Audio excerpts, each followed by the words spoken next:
हमारा 1.2 एक्सरसाइज ही चल रहा है। ओके, उसका सेकंड बेसिक क्या है वो मैं आज सिखाऊंगा।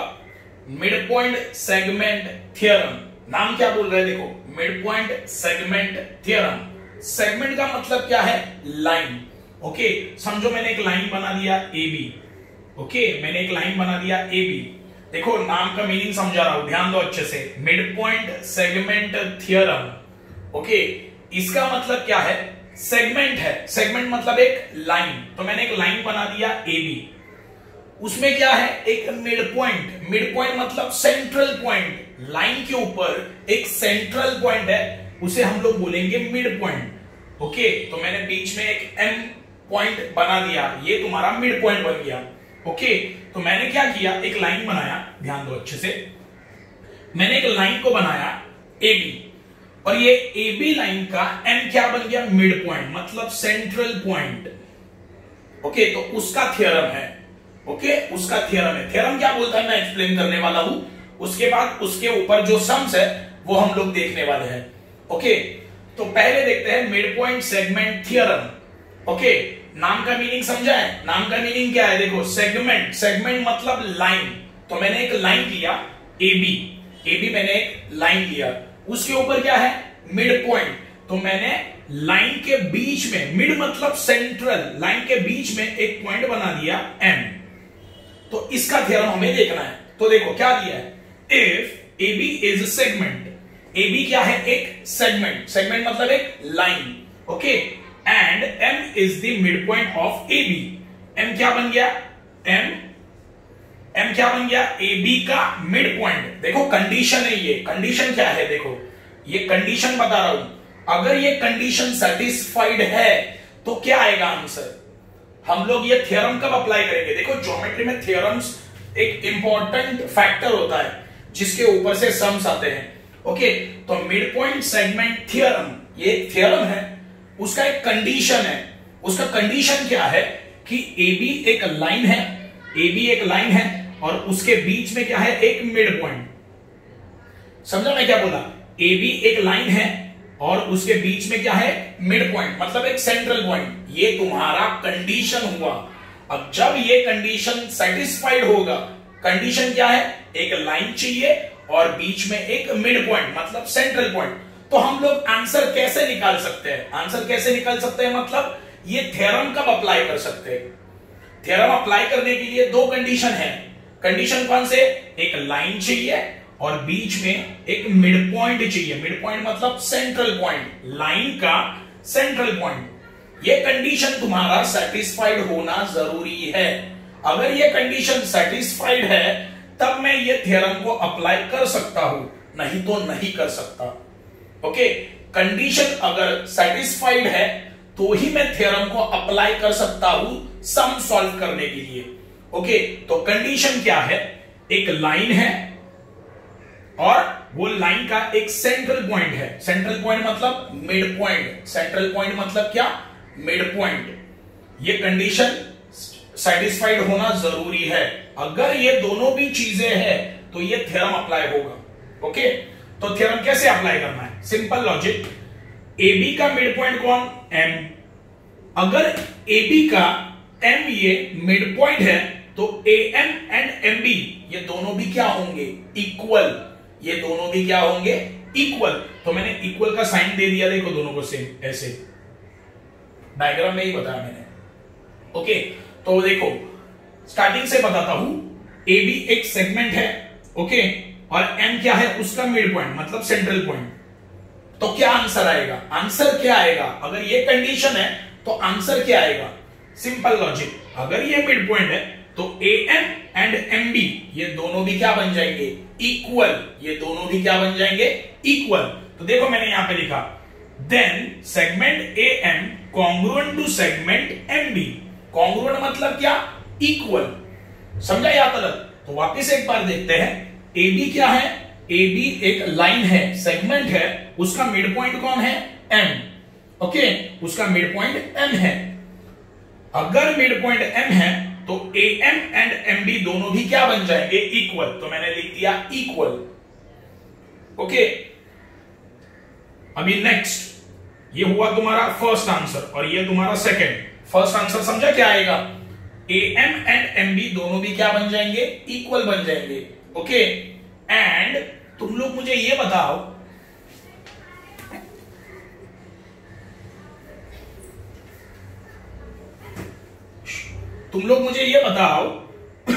कि AM का वैल्यू किसके हाफ होगा, AM का वैल्यू किसके हाफ होगा, AB के। अगर M मिड पॉइंट है, देखो अगर M मिड पॉइंट है तो AM का वैल्यू किसके हाफ होगा, AB के हाफ होगा। याद रखना, MB का वैल्यू भी किसके हाफ होगा, AB के हाफ होगा। फॉर एग्जाम्पल अगर तुम्हारा पूरा का पूरा AB 8 सेंटीमीटर है, कितना सेंटीमीटर है, 8, तो AM कितना, 4 सेंटीमीटर एंड MB भी कितना, 4 सेंटीमीटर।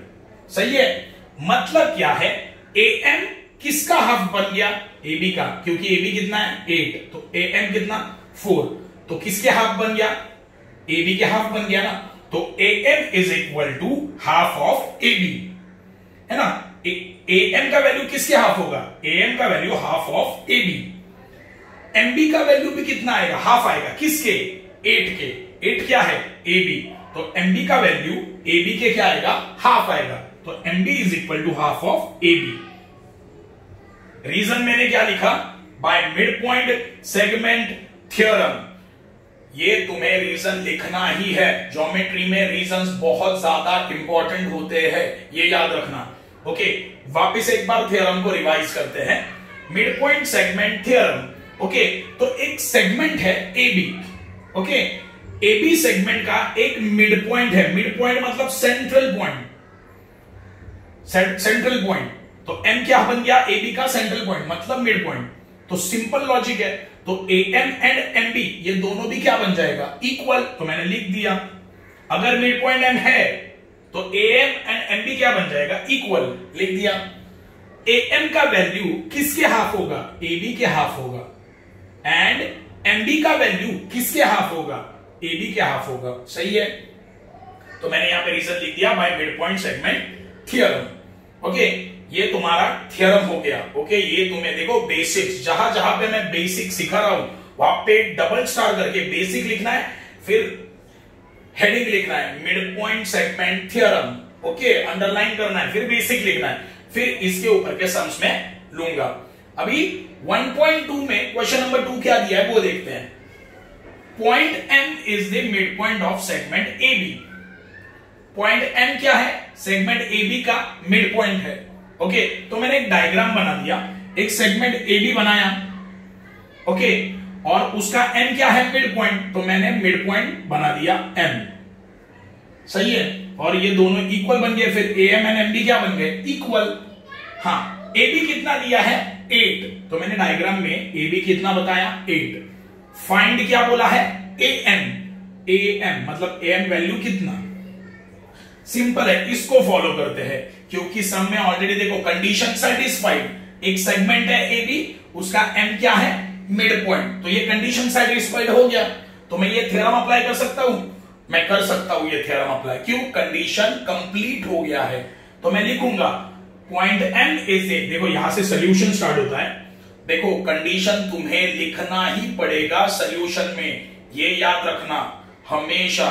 कोई भी थ्योरम अप्लाई करने से पहले तुम्हें सॉल्यूशन में उसकी कंडीशन लिखनी इंपॉर्टेंट है, वरना 0 मार्क्स मिलेगा। ओके, तो क्या दिया है, point M is the mid point of AB, segment AB है ना, यही दिया है ना, point M is the mid point of segment AB लिखा, और मैंने रीजन लिखा इसका गिवन। गिवन मतलब क्या, मुझे ये सम में दिया हुआ है ना, तो उसे हम लोग रीजन देंगे गिवन, ब्रैकेट में डैश किया, गिवन लिखा।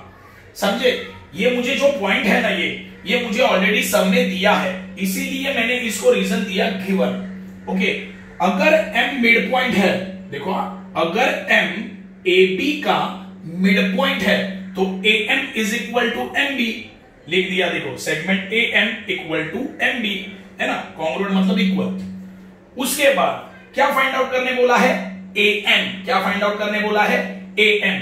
तो मैंने देखा डायग्राम में AM का वैल्यू किसके हाफ होगा, AB के हाफ होगा। AM का वैल्यू किसके हाफ होगा, AB के, तो मैंने लिखा AM is equal to half of AB। सही है। तो AM नीचे आया, 1/2 लिखा, AB का वैल्यू कितना दिया है 8, तो लिखा 8, 2 1 जा 2, 2 4 जा 8, तो AM का वैल्यू कितना आया 4 यूनिट। यहां पे मैंने रीजन लिखा है, देखो bye mid point segment theorem, ये तुम्हें लिखना ही है, अगर नहीं लिखोगे तो 0 मार्क्स मिलेगा, भले तुम्हारा आंसर राइट होगा। ओके, यहां पे देखो मैंने क्या लिखा 4 यूनिट। यूनिट क्यों लिखा, सब में तुम्हें सेंटीमीटर मीटर, 8 सेंटीमीटर 4 सेंटीमीटर ऐसा कुछ दिया है, सेंटीमीटर मीटर यूनिट नहीं दिए, तो तुम्हें आंसर लिखते वक्त 4 यूनिट, यूनिट ये वर्ड यूज करना है। ओके, ये हुआ तुम्हारा क्वेश्चन नंबर 2। अभी क्वेश्चन नंबर 3 देखते हैं। ओके, क्वेश्चन नंबर 3 क्या है देखते हैं। Question number 3, point P is the midpoint of segment CD. CP is equal to 2.5. Find length CD. Okay, तो जो डेटा दिया है पहले उसका डायग्राम बनाते हैं। डायग्राम बनाओ। ओके, सेगमेंट कौन सा दिया है CD, तो लिखा मैंने CD। P क्या है मिड पॉइंट, तो यहां पे सेंट्रल में मैं P बनाया, तो ये CP एंड PD क्या बन गया इक्वल। ओके, अभी CP का वैल्यू बोला है 2.5, CP कितना है 2.5, और फाइंड क्या बोला है करने के लिए CD, मतलब टोटल CD कितना। सिंपल है, देखो अगर ये मिड पॉइंट है, अगर P क्या है मिड पॉइंट, अगर P क्या है मिड पॉइंट, तो CP इक्वल टू PD, ये 2.5 तो ये भी कितना 2.5, तो टोटल कितना 5, ओरली हो गया है ना, ओरली बन गया।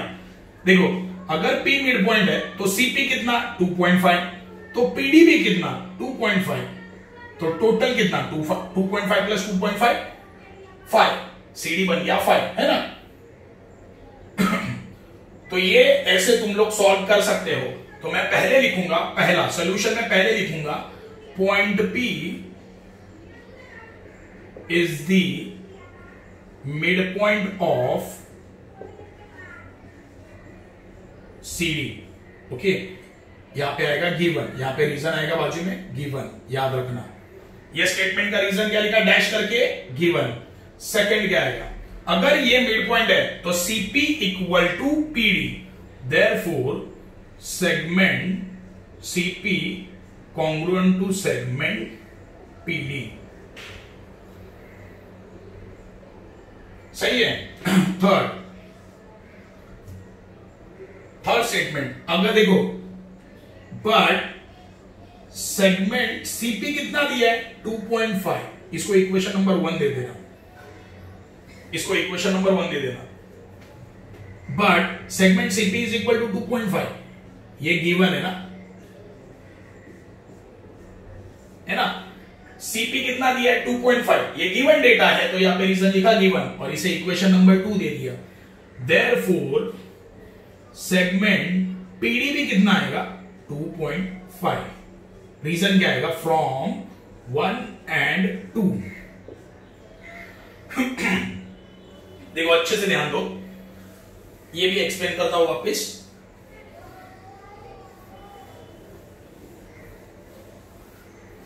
ध्यान दो मैंने क्या किया, मैं बता रहा हूं। डायग्राम से अगर देखोगे तो मैंने ये कैसे लिखा, देखो मुझे पता है CD एक लाइन है, CD लाइन का P क्या है मिड पॉइंट, CD लाइन का P क्या बन गया मिड पॉइंट। अगर P मिड पॉइंट है तो CP is equal to what PD, है ना, CP इक्वल टू PD। अगर CP 2.5 है तो PD भी कितना होगा 2.5, सही है, वही किया। देखो लॉजिकली पहला point P is the mid point of CD, ये गिवन है, रीजन लिखा मैंने गिवन, सही है।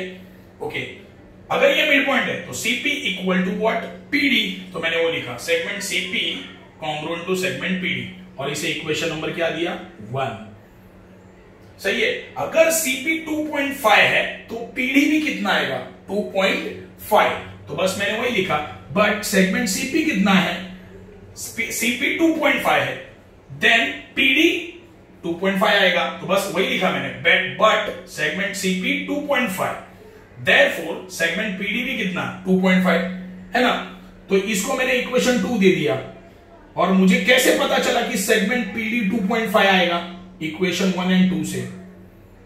कैसे? सीपी एंड पीडी दोनों भी इक्वल है ना? अगर सीपी 2.5 है तो पीडी भी कितना? 2.5। तो 1 एंड 2 से मुझे पता चला कि पीडी कितना है? 2.5।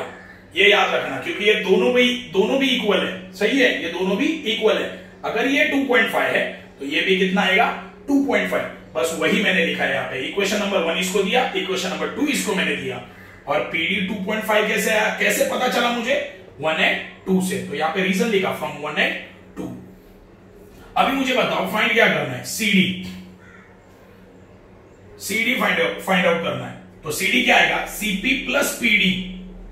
सीडी कैसे मिलेगा? सीपी प्लस पीडी, है ना? तो length of CD is equal to length of CP plus length of PD. Okay, अभी मैंने ये कल भी बताया था देखो ये तीनों भी पॉइंट एक ही लाइन में है। सही है, एक ही लाइन में ना, तो मैं ऐड कर सकता हूं, सीपी प्लस पीडी कर सकता हूं। तो रीजन क्या लिखना है? C dash P dash D, बराबर है। ये तीनों भी पॉइंट एक ही लाइन में है, इसीलिए ऐड हुआ ये। सही है ना? तो रीजन मुझे लिखना पड़ेगा C dash P dash D. यहां पे रीजन आएगा C dash P dash D. Okay, length of CD is equal to CP कितना? 2.5 प्लस पीडी भी कितना? 2.5। लेंथ ऑफ सीडी कितना आएगा? 5 यूनिट। समझे? यह है तुम्हारा क्वेश्चन नंबर 3, पूरा सॉल्व कर दिया है। वापिस एक बार अगर चाहिए तो देख लेते हैं। देखो क्या दिया है? पी मिड पॉइंट है, किसका? सीडी का। तो मैंने डायग्राम बना दिया, सीडी का मिड पॉइंट पी। अगर ये मिड पॉइंट है तो सीपी इक्वल टू पीडी। देखो लिख दिया, segment CP congruent to segment PD. इसे इक्वेशन नंबर मैंने 1 दे दिया। हाँ, अभी सीपी कितना है? 2.5। तो मैंने लिखा but segment CP equal to 2.5। और ये मुझे दिया है ना, सम में दिया है, देखो दिया है सम में, इसीलिए मैंने रीजन लिखा गिवन, और इसे इक्वेशन नंबर क्या लिखा? 2। अगर सीपी 2.5 है तो पीडी भी कितना आएगा? 2.5। क्यों? क्योंकि ये दोनों भी क्या है? इक्वल है। देखो यहां पे, तो इसीलिए मैंने पीडी इक्वल टू 2.5 लिखा, और रीजन क्या दिया? Equation 1 and 2। सही है, तो पीडी भी कितना आया? 2.5। ओके, अभी देखो सीडी कैसे मिलेगा? सीपी प्लस पीडी करूंगा तो मुझे सीडी मिलेगा। CD equal to CP plus PD. देखो मैं ऐड क्यों कर पाया? क्योंकि ये तीनों भी पॉइंट क्या है? एक ही लाइन में है, इसीलिए C dash P dash D, ये रीजन मैंने लिखा। ओके, तो 2.5 प्लस 2.5 5 यूनिट। ये है तुम्हारा क्वेश्चन नंबर 3।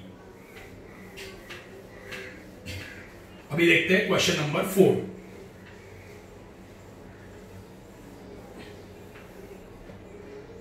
क्वेश्चन नंबर 4 क्या है? If AB is equal to 5, BP is equal to 2, AP is equal to 3.4 centimeter.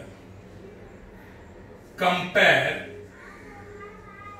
the segments. देखो, कंपेयर द सेगमेंट्स का मीनिंग क्या है? हमें यह बताना है कौन सी सेगमेंट बड़ी है। हमें क्या बताना है? कौन सी सेगमेंट बड़ी है। कंपेयर का मीनिंग है, देखो 3 सेगमेंट दिया है, AB segment, BP segment and AP segment. 3 line मुझे दिए हैं, 3 सेगमेंट मतलब 3 लाइन मुझे दिए हैं, और क्या करने बोला है? कंपेयर करने बोला है। कंपेयर मतलब क्या? तीनों में बड़ा कौन है ये मुझे बताना है। तो पहले सॉल्यूशन में मैं लिखूंगा AB is equal to 5, BP is equal to 2 and AP is equal to 3.4। ये तीनों भी मुझे सब में दिया है, तो यहां पे मैं लिखूंगा गिवन। ओके, गिवन डेटा बोलते हैं उसे। ये तीनों भी मुझे सब में दिया है, तो मैंने लिखा गिवन। देयरफॉर तीनों में सबसे बड़ा नंबर कौन सा है? 5। 5 is greater than 3.4। 3.4 is greater than 2। सही है ना? सबसे बड़ा कौन? देखो ये ग्रेटर देन है ना, 5 is greater than what 3.4, 3.4 is greater than 2, तो बस 5 की कौन सी सेगमेंट है, ए बी, तो यहां पे लिखूंगा ए बी, सेम साइन। 3.4 क्या है, एपी, लिखा एपी, फिर बाद में क्या बचा, बीपी, हो गया। ये तुम्हारा आंसर है, ये तुम्हारा आंसर है। देखो ये सोल्यूशन, मुझे सब में क्या दिया था, 3 सेगमेंट दिए हैं, मुझे सब में 3 सेगमेंट दिए हैं और बोला कंपेयर करो। कंपेयर मतलब क्या, कि तीनों में बड़ा कौन वो बताओ, ओके बड़ा कौन, मीडियम कौन और सबसे छोटा कौन, ये मुझे बताना है। तो सोल्यूशन में मैंने कैसे लिखा, AP is equal to 5, BP is equal to 2 and AP is equal to 3.4। तो ये डेटा क्या है, मुझे गिवन डेटा है, गिवन मतलब सब में मुझे दिया है, इसीलिए डैश करके मैंने गिवन लिखा। ओके, अभी मैंने नंबर्स लिख लिए, पहले सबसे बड़ा कौन 5, तो पहले 5 सबसे बड़ा है, तो ग्रेटर देन 5 किससे बड़ा है, 3.4 से बड़ा है, तो 3.4, और 3.4 किससे बड़ा है, 2 से, तो बस 5 AB है, तो लिखा AB, AP and BP। Okay, तो ये क्वेश्चन नंबर तुम्हारा 2, 3 एंड 4 कंप्लीट हो गया, मिड पॉइंट थ्योरम भी तुम्हारा कंप्लीट हो गया। ओके, मैंने तुम्हें देखो एक क्वेश्चन बचता, 2 क्वेश्चन बचते हैं, question number 5 and question number 6। Okay, तो ये क्वेश्चन नंबर 5 जो है वो अलजेब्रा से रिलेटेड है, अलजेब्रा, ओके मैथ्स 1, और क्वेश्चन नंबर 6 हमारा एक्सरसाइज 1 के ऊपर है। ओके, तो ये क्वेश्चन नंबर 6 में तुम्हें कल सिखाऊंगा प्रोजेक्टर पे, और हम लोग सेकंड चैप्टर कंप्लीट कर लेंगे ज्योमेट्री का, क्योंकि 2 ही एक्सरसाइज है उसमें, और वो तुम लोगों ने 8th स्टैंडर्ड में किया है। तो ये सारे सम्स देखो, अगर मैं तुम्हें सम्स सिखा रहा हूं बोर्ड पे, तो तुम्हें अच्छे से देखना है, पॉज करना है, और सम को अपने बुक्स में लिखना ही है। बहुत सारे जन लिख नहीं रहे, मैंने जो बेसिक भी सिखाया है वो भी तुम्हारे बुक में आना ही चाहिए। ओके,